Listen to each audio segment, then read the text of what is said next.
जतमध्ये आज जी घटना घडलेली आहे त्या घटनेचा मी तीव्र शब्दामध्ये जाहीर निषेध करतो।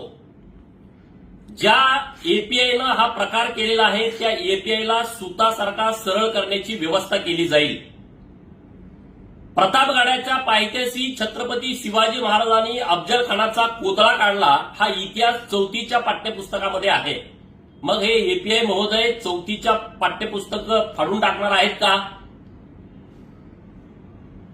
या महाराष्ट्रातला धारकरी आणि या महाराष्ट्रातला वारकरी यांच्या हृदयामध्ये छत्रपती शिवाजी महाराजांचा इतिहास आहे। त्यांना हृदयामध्ये स्थान आहे। त्यांना हृदयामधून तुम्ही बाजूला हटवणार आहात का? मी तमाम शिवप्रेमींना आवाहन करतो की महाराष्ट्रामध्ये हिंदुत्ववादी सरकार आहे आणि छत्रपती शिवाजी महाराजांचा अपमान केलेला खपवून घेतला जाणार नाही।